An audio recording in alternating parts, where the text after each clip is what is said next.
This is Democracy Now!, democracynow.org, The War and Peace Report. I'm Amy Goodman. It's great to be back in New York. And I'm Juan Gonzalez. Welcome to all of our listeners and viewers around the country and around the world. As protests continue in Baltimore and around the country over the death of Freddie Gray in police custody, we're joined today by one of the leading longtime activists in the country, Tom Hayden, who's no stranger to police and protests. In 1968, Hayden was a major organizer of protests against the Vietnam War during the Democratic National Convention in Chicago. He became one of the Chicago Eight, was convicted of crossing state lines to start a riot. The judge ordered one of his fellow defendants, Bobby Seale, the only African-American, to be bound and gagged and chained to his chair. Later, Tom Hayden would organize in Newark, among his books, Rebellion in Newark, Official Violence and Ghetto Response. Well, Tom Hayden joins us for the hour today in our New York studio. We'll talk about protest movements and their effect. We'll also talk about Cuba. Today also is the 40th anniversary of the fall of Saigon and more. But first to these protests.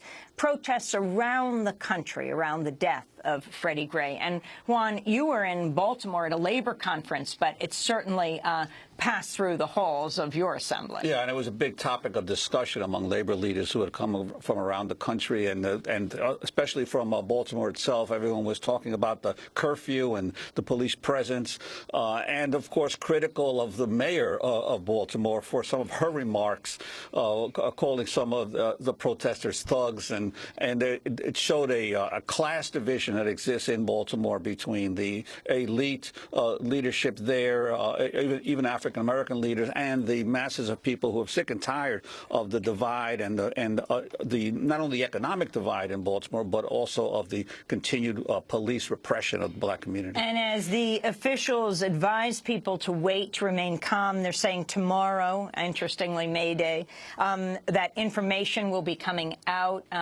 reports will be coming out.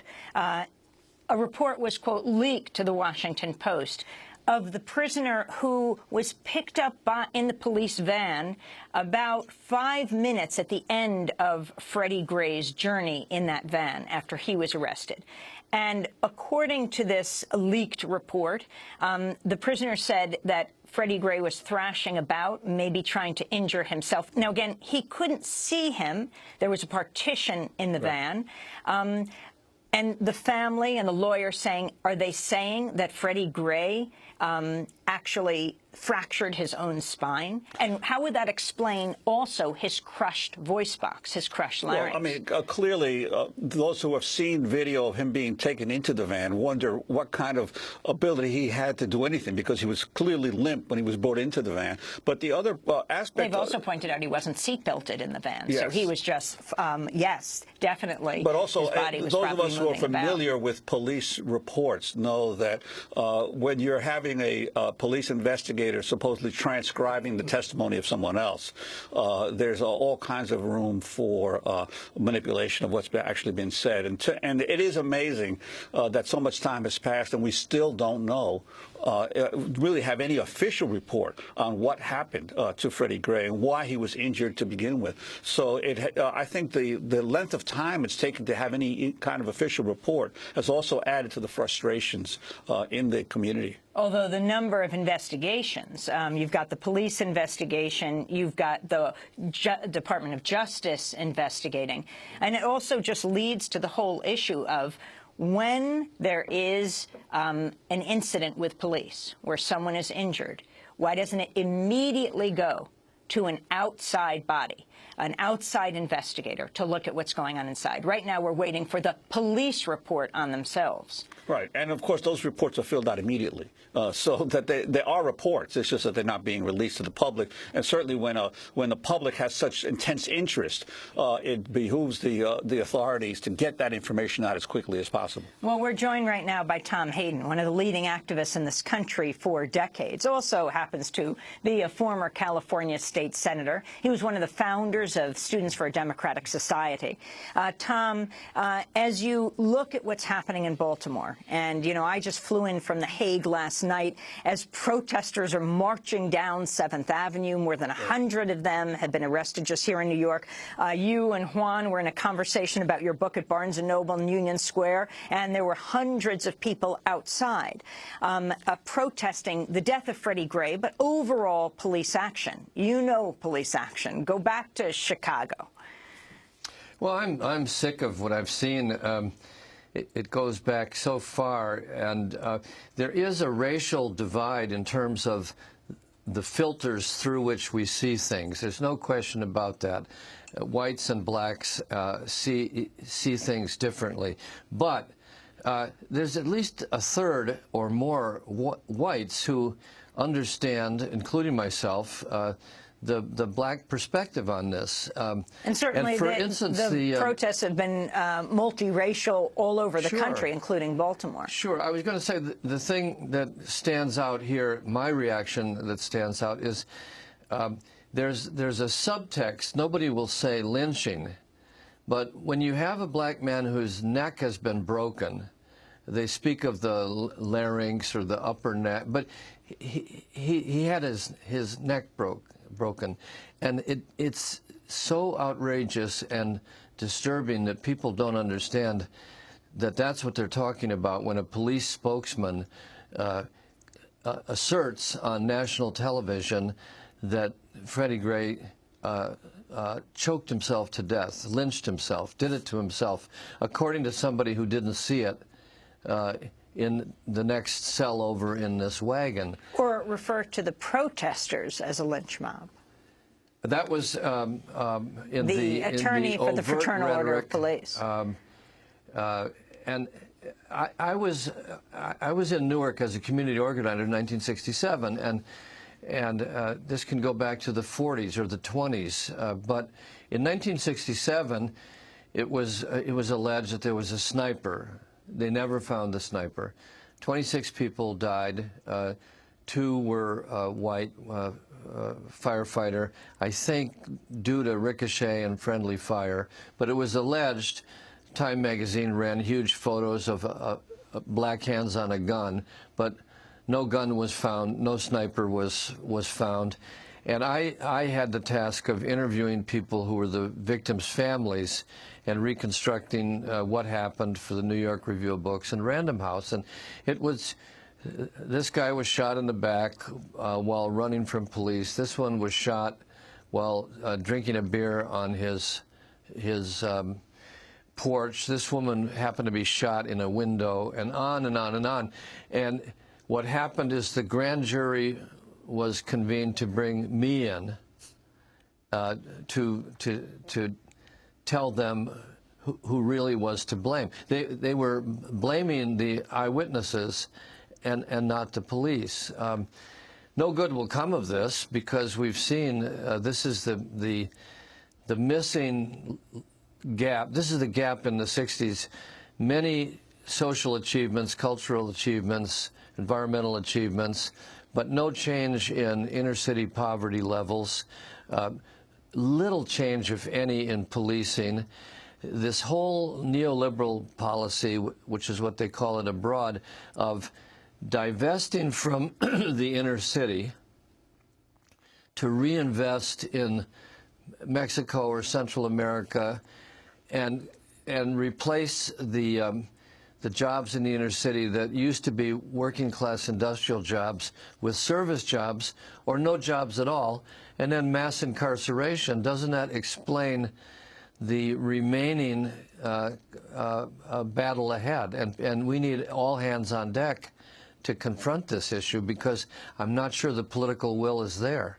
Tom, I wanted to ask you this issue of the rioting that occurs in the aftermath of a police confrontation. This is almost endemic in American history. You go back, you were mentioning Newark in 1967, Chicago in 1919.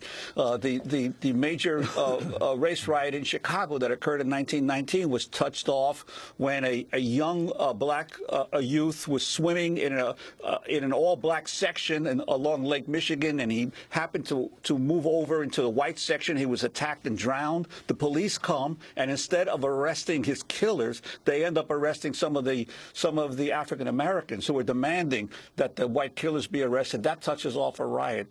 Dozens of people were killed. Time and again throughout American history, generation after generation, it's a police confrontation in the African American and Latino community that touches off widespread violence. And yet we don't seem to learn from it or reform it, or every generation seems doomed to repeat the same problem.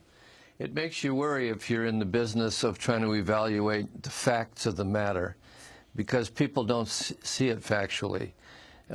Some white people see it as a necessary way to subdue and control the savage impulses of the inner city. People on the receiving end see it as harassment, plain and simple. Newark started because a cab driver was pulled over by police. He got into an argument with them. They beat him up. 5 days later, the city had been completely devastated. So you're right, it's a pattern. And speaking of subduing, if you can briefly, before we go on to our next segment and talk about your latest book on Cuba, talk about being one of the Chicago 8 and what happened to Bobby Seale.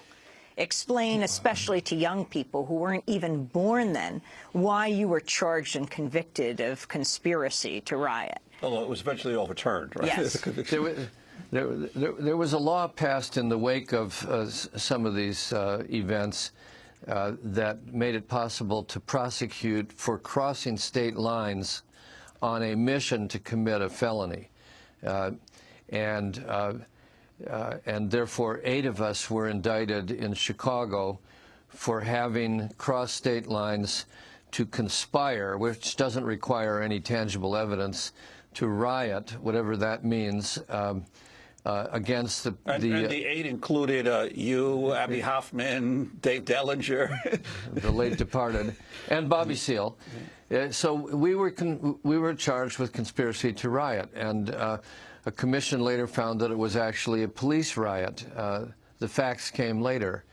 In the case of defendant Bobby Seale, who I spoke to the other day, he's in Oakland.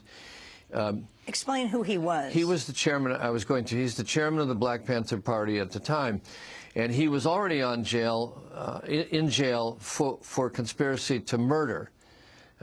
Those charges were also dropped. But in the Chicago case, he asserted a right to defend himself, which is a right that black people got after the Civil War.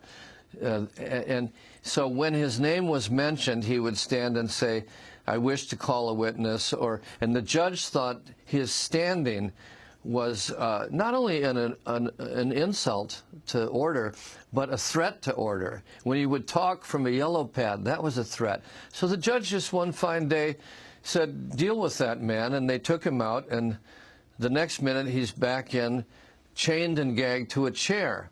When I've said this to young people, and they've seen it in movies, they always say afterwards, "Well, that was creative license, wasn't it? That didn't really, you're exaggerating. It's dramatic fiction." I said, no, this actually happened not once, but day after day until it was finally brought to an end. That happened in our lifetime. And the judge eventually severed him from the case and sentenced him to 4 years for contempt of court? Yes, and none of that happened either. None of the charges held. He never came back to trial. It was, but it inflamed and polarized opinion. One side thinking it reminded them of slavery, clank, clank, clank when the chains going, and the other side thinking, well, he deserved it. I mean, he's a completely uncontrollable black man. Of course, the police must have seen the threat. They should have tied him up. It's amazing how people see things in utterly different, polarizing ways. Amazing. We're talking with Tom Hayden, longtime activist and former California state senator, one of the founders of Students for a Democratic Society. One last question before we go to break around this 50th anniversary of the first anti-Vietnam War teach-in at your alma mater, University of Michigan. You were there in Ann Arbor. And today, the 40th anniversary of the fall of Saigon. And the 50th anniversary of the first march against the war. So we're having a gathering in Washington, and we appreciate your participating. For the first time, the old anti-war movement reuniting in one place, and it couldn't be a more appropriate time to learn the lessons, because you will remember the last time tanks were in the streets really was during the Vietnam War, when the effort to end poverty and create jobs, the slogan "Jobs and Justice," 1963 March, was forgotten by the escalation of the war in Vietnam. And what followed were probably 700 incidents. We were tongue-tied whether to call these riots, rebellions, insurrections, thuggery. It all depends on perspective. But the country came to near collapse. Baltimore today was everywhere in 1967, 1968. So we have to remember that these issues of going abroad to fight enemies leaves our internal problems festering, and they can blow at any time. So history repeats, I'm sorry to say. And some people are calling thugs the new N-word. We're talking with Tom Hayden, one of the founders of Students for a Democratic Society. Yes, 40 years ago, the fall of Saigon, 50 years ago, the first anti-Vietnam War march, 50 years ago, the first anti-Vietnam War teach-in, and also it's been half a century of an embargo and sanctions against Cuba. We're going to talk about that as well. Stay with us.